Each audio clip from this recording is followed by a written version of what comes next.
सुंदर साहब, कल के हमारे अध्याय महाराजा छत्रसाल की दिग्विजय यात्रा का प्रथम संस्करण हमने कल पूरा किया। आज के द्वितीय संस्करण में हम दिग्विजय यात्रा का दूसरा चरण लेते हैं। प्रभु श्री प्राणनाथ को हाथी पे आसन कर रखा महाराजा छत्रसाल बुंदेलखंड के भूमि ये प्रस्थान धीरे धीरे कर रहे थे।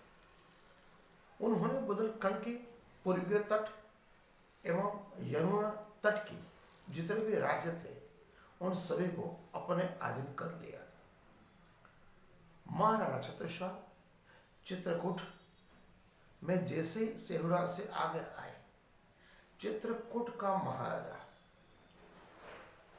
वसंत सुर्खी, जिन्हें हम वसंत सोलंकी कहते हैं, जैसे उसने सुना कि महाराजा छत्रसाल अपने धर्मगुरु प्रभु श्री प्राणनाथ को लेके विजय यात्रा पे चल रहे, तुरंत वो दौड़ा दौड़ा अपने राजधानी से आया और सेहुड़ा में जनमानस के साथ महाराजा छत्रसाल और प्रभु प्राणनाथ का स्वागत किया। इतना आनंद उत्साहित हो गया है, उसने महाराजा छत्रसाल से प्रार्थना की, कृपया आप प्रभु श्री प्राणनाथ को चित्रकूट में रहने की आज्ञा दे, मुझे उनकी सेवा करने का सौभाग्य दे एवं सुंदर साथ की सेवा करने का सौभाग्य दे। महाराजा छत्रसाल ने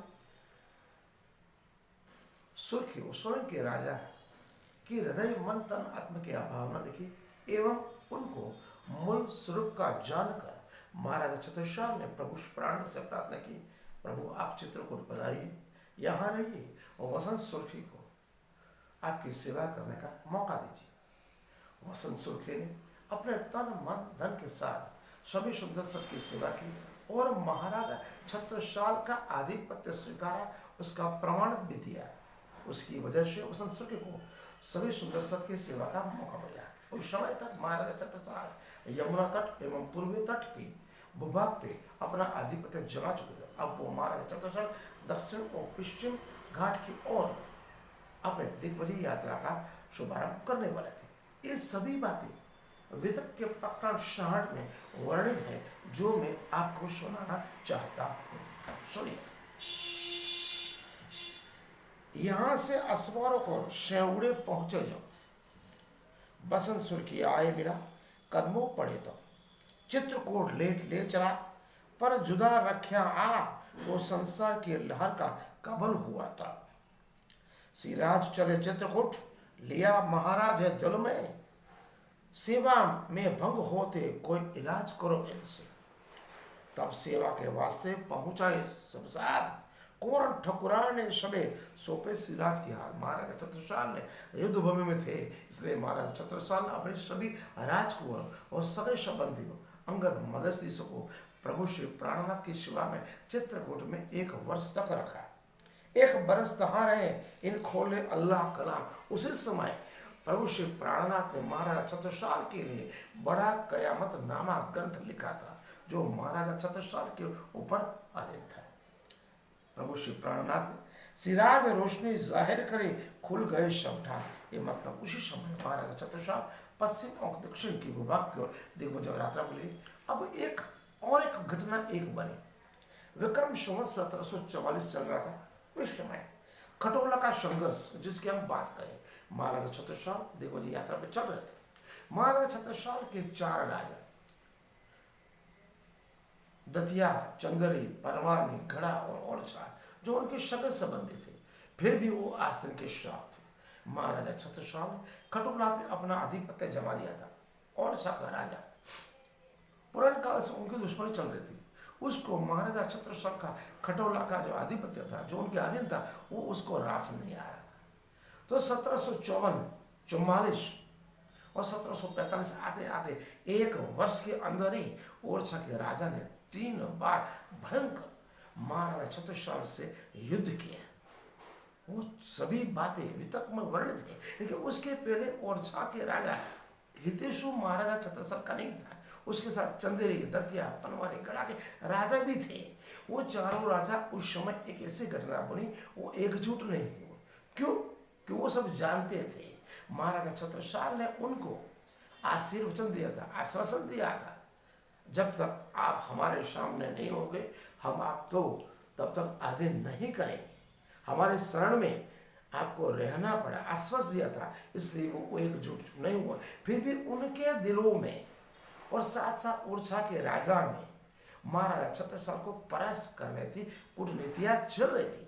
उसके तहत 1744 और 45 के एक वर्ष के दरमियान ओरछा के राजा ने सर्वप्रथम महाराजा छत्रसाल से कठोर संघर्ष किया। ओरछा के राजा ने भयंकर युद्ध हुआ, फिर भी वो युद्ध में इतनी महाभयानक करारी हार हुई, उससे वो सह नहीं पाया। वो सहन नहीं पाया, इसलिए उस भयंकर युद्ध की भूमि के और महाराजा ओरछा के महाराजा ने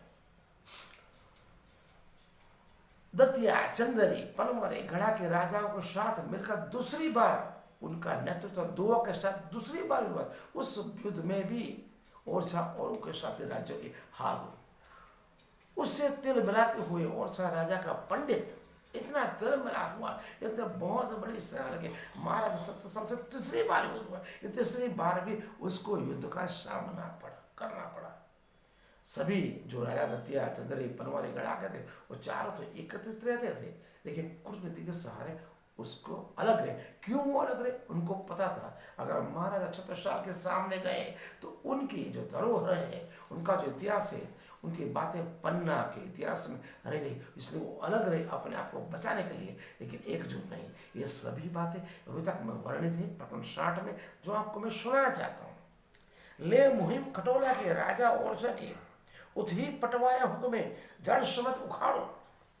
तब ओरछी के राजे लिखा खटोला लगी फटकार देंगे, मौत हुआ थे और उस समय मर चुका। दूसरा फिर ओरछा के राजा का आया 2 बार, दूसरी बार खटोला के ऊपर आया, खुआर हुआ भली बात है, फिर से दूसरी बार भी हुआ है। तीसरी बार वो पंडित को लेके आया, फिर पंडित ओरछा के चढ़ आए लड़ने, तब मारा मुलक ओरछा को मुश्किल हुआ। इस बार महाराज छत्रसाल खटोला के अंदर तक उनकी सेना पहुंच गई। इतना भयंकर हुआ, महाराज छत्रसाल खटोला से ओरछा तक घुस गए। उस समय चौथी बार का युद्ध इतना भयंकर हुआ, ओरछा की महारानी जो थी वो महारानी चलते युद्ध भूमि में अपनी पालकी में बैठ के महाराजा छत्रसाल के सिमरी और ओरछा को अभय दान देने का वरदान मांगा। और राजकुमारी थी आमकुरी महारानी, उनके बदौलत ही ओरछा उस समय बच चुका है, वरना ओरछा नेस्त नाबूद हो जाता। ये बात मैं आपको बताना चाहता हूँ। चौथे युद्ध की भूमिका 1744 पूरा हो गया था, 1745 में बनी। महाराजा ने उक्त नीति की बात ही और उनके सगे शब्द थी, उनको हैरान परेशान नहीं करने थे, लेकिन उनको सबक सिखाने के लिए उन्होंने उनको 3 बार महाराजा छत्रसाल को युद्ध करना पड़ा। ये सभी बातें अभी तक में वर्णित है जो मैंने आपको सुनाई। मतलब ये दिग्विजय यात्रा का दूसरा चरण यहाँ युद्ध खत्म मैंने पूरा किया। कल हम आगे के अध्याय चलाएंगे। आज का अंत यहाँ पूर्ण करते। प्रणाम।